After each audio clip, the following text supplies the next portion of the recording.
What's up guys, HOTSHOTFRONTIER, back with another video. Welcome back to my channel.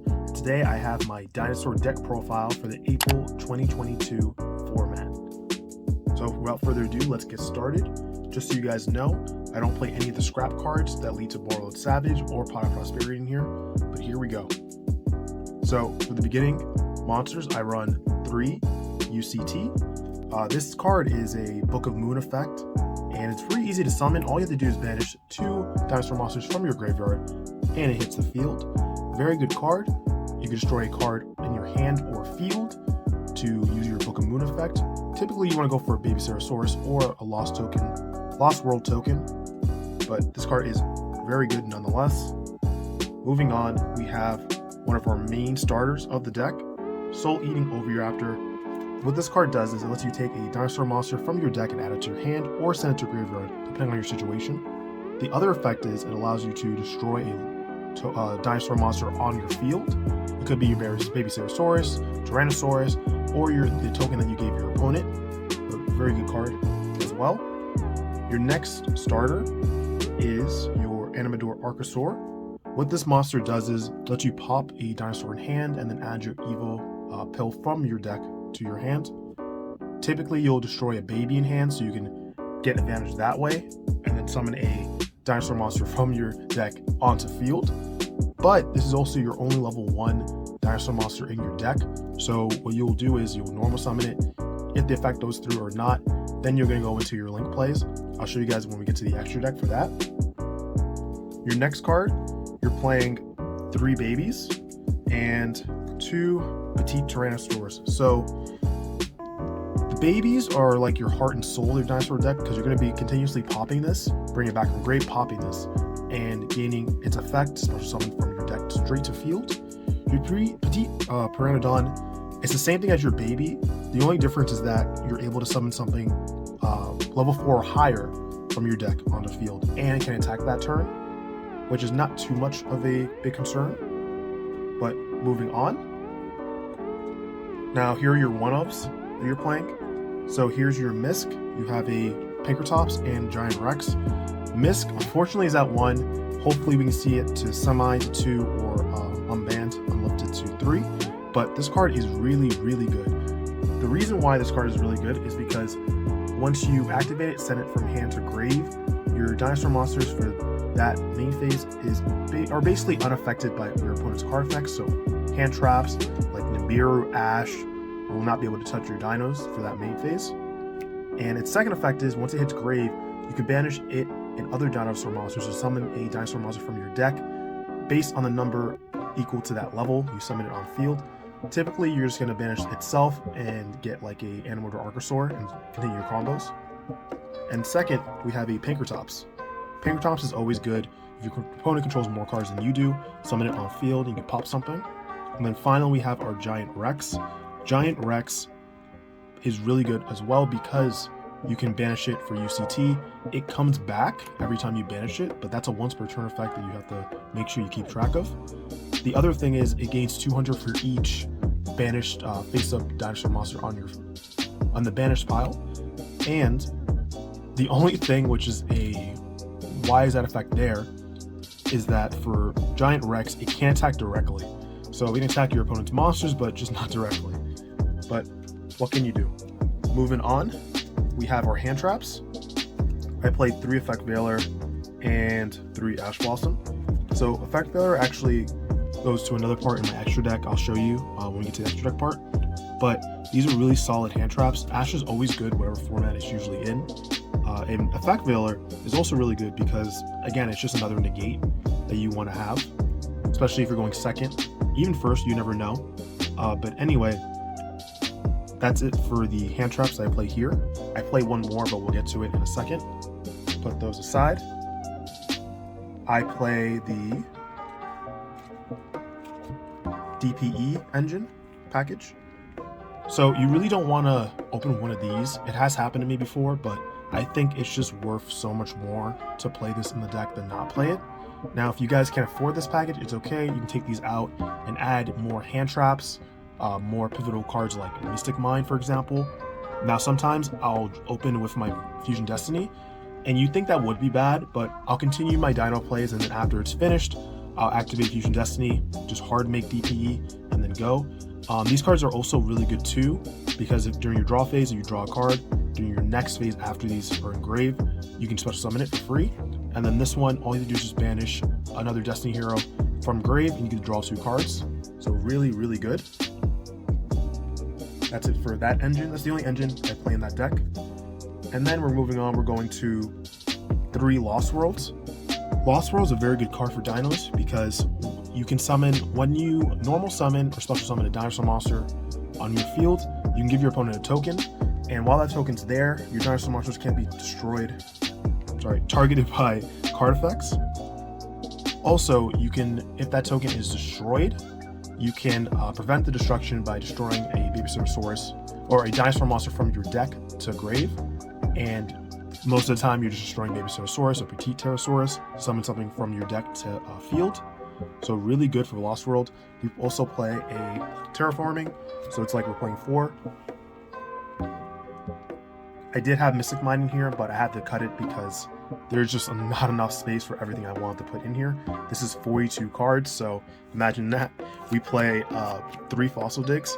Fossil Dig is really broken because not only can you add something from your deck to your hand, it is not once per turn. So if someone ashes you the first one, unless you have another one, well, just activate it again. Not much they can do after that.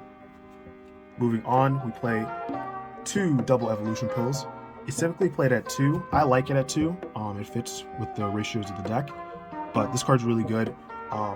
You banish a dinosaur monster and non-dinosaur monster from your graveyard or hand, and you can summon something without ignoring its summoning conditions, so something like UCT, Pinkertops from your deck onto field. Typically, the non-dinosaur monster would be like a Link monster or something like a hand trap like Effect Veil or Ash Blossom that I have in there at the time, or one of the DPE engines parts. Next we have 3 Triple Tactics Talents. Now if you guys can't afford Triple Tactics Talents, no problem, you can play something else. There's always alternatives. They may not be the best alternatives, but you know, as long as you get the job done at the end of the day, that's all that matters. So you typically want to go for your draw 2. Again, it can get ashed, but at least you can get something out. This is better than this getting ashed than one of your main normal summon monster effects. Next, we have the 1-of Forbidden Droplets. Typically, I wouldn't play too many 1-ofs, but this card is way too good for you to just not play it. Again, I play everything that I have in my collection I put into this deck, so I only have the 1. I do have 3 Triple Tactics Talents, but this one I only have the 1. If I can get, I would up this to 2, possibly 3, but I have to do more testing with that, but this card's way too broken. And finally, our last hand trap, we have Infinite Impermanence. I played against a Phantomite player. I had this 1 Ash and Effect Veiler. After I stopped him with Ash and Effect Veiler, I Infinite Impermanence his Verte Anaconda, and he scooped, and we went to game 3. So this card is really good, and you'd love to see it. But moving on, we're gonna go to the extra deck now.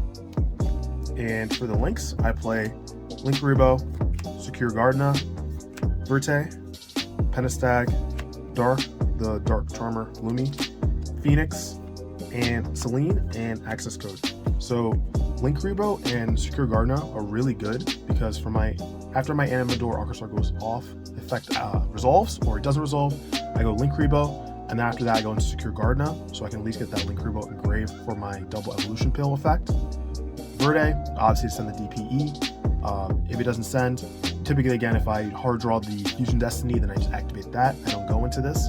But if it hits field after DP is on field, most of the times I'll either destroy DPE to destroy this to get it off field, or I'll just use UCT during my opponent's turn to destroy this, since it's a low attack. Pentestag, again, Pentestag is a Link 2, and it's really good because you put it above UCT, and what that does is it gets it piercing. So in most cases, after you book a moon your opponent, you just kind of clean up. Dark Charmer Gloomy, really good because you can take your opponent's DPE.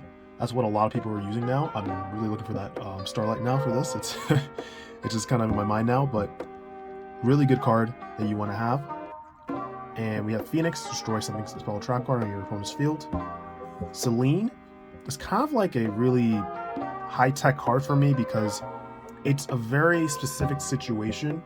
If I have Effect Veiler and I have enough monsters on field, I'll normal summon Effect Veiler, go into Selene because you need that one spellcaster, bring back the Effect Veiler, and then go into your access code. So really good for that. That's it for the links. I'll put the links over on this side. For the rest of the deck, we have a DPE. Again, really good this format. This could be Dragoon, but I think DPE is just really strong with the Resurrection effect. Now we play 2 Dolkas. Dolkas are good monster negation effects. The fact that I can negate their monster twice, and it's not just a negate to negate destroy, really powerful. I have 1 Lagia. Lagia, I wish Lagia was like Dolka, where it's just one, just detach 1 material, but unfortunately it's 2, but it's good nonetheless. I play a Dugalis, because Dugalis can double your UCT attack to 7k, and if you have something like that plus your Pentastag, then it's GG at that point. And we have an Abyss Dweller. It's very oppressive, especially this format. There's a lot of cards in the graveyard that your opponent wants to use. And finally, we have a Tornado Dragon. Tornado Dragon is a good destroy, quick play, quick effect. This and a few other cards in my side deck are really important for Spell Trap Negate, but I'll go into that in 1 second. So putting this away. For the side deck, I play 3 Nibiru because it's a very heavy combo-based format, and you want to be caught with it than without it, honestly. After that, I play 3 Droll and Lockbirds because it just stops a lot of searching. Especially something like Dragon Link. Like, what did they do after this? Next, we play 3 Artifact Lancia. Artifact Lancia, it hurts us, but because we can use it on our opponent's turn, and we don't do any banishing on our opponent's turn, really.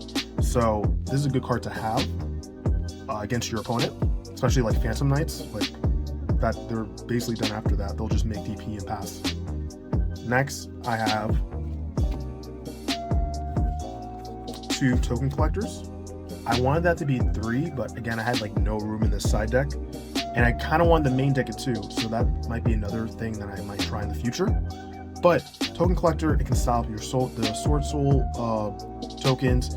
The Brave token engine is really big right now, so this can really stop it. It can recur itself from the graveyard if your opponent summons a token, so this has a lot of advantage. This can even stop, you can attempt to destroy your Lost World token, and then you just protect it and send another baby and keep going for combo. You can't go into your Dolka or your Lagia with this because you need a Dinosaur monster too, but you can go into Abyss Dweller or Tornado Dragon, so this is still a pretty good card. Then we have 3 Lightning Storm. Again, if you guys can't afford Lightning Storm, there are other alternatives. Raigeki's at 3 now. You could play Cosmic Cyclone, Twin Twisters. There's a lot of other options, but this card is really good, and I have 3. And finally, we have Harpy Feather Duster. So Harpy's Feather Duster, again, destroys everything. It's a really good card. It's at 1, so I had to put this in here. So with these 4 cards, plus my Tornado Dragon, this is like my Spell Trap Negate. If I'm doing more testing, versing other people, if I verse a lot of Elage, it depends on your locals. You want to kind of switch your side deck around, but if it becomes too much Spell Trap Negate, then I have to put more in. But for now, I'm more worried about the token and stopping my opponent from advancing their plays. So that's it for the side deck. Now, I just kind of want to go over real quick what cards could have made it in, and these cards I really wanted to put in, but I just had no space. Again, doing more testing, I'll see if I'm going to put some in later. But for the first card, it's Kadarla. Kadarla, going against Flunderies, it can go against tribute their statue, and then you continue your plays. My 3rd Token Collector, because Token Collector is really good. Mystic Mine 2, I had it in the main deck, but I took it out for the triple tactic talents. I have 2 Twin Twisters for the Spell Trap Negate. Called by the Grave, because it's better if you have it than not have it, but I had no room to get rid of someone else's DPE. Dark Hole. Dark Hole is really good because I can 3 situations. 1, let's say I brick really hard. I have this and Babysitter Source. I can literally just go Babysitter Source normal summon, Dark Hole, go with something from my deck to field. 2, you can just use it use it against Flunderies. If they don't have like Solemn Judgment, it destroys everything they have. Or again, another situation, it's your turn now after your opponent went first. Summon their Baby Stegosaurus, Dark Hole, destroy their field and your Baby Stegosaurus and keep going. We have Foolish Burial because Foolish Burial is a really good card. Again, I just didn't have room to put it in. And we have Pot of Extravagance. This is the card I actually didn't want to put in. Reason being, I don't want to randomly banish important key pieces in my extra deck, especially like DPE. And the fact that it's at the start of the main phase and not like Prosperity. If I had Prosperity, I would have definitely put that in, but unfortunately I do not. Overall, I think this deck is pretty solid for what it is. It hand traps your opponent a lot. It can break boards. It can even go first if you have to. But what do you guys think? Definitely let me know in the comment section down below how you play your deck, your Dinosaur deck. If you're just entering the channel for the first time, love to see you. Thank you so much. Consider subscribing. Definitely like this video. And let me know, guys, if you like this deck, you don't like this deck. Again, what would you play? And did you like the choices that I made for it? But that's it so far for what I have for you guys for this video. I will see you in the next one.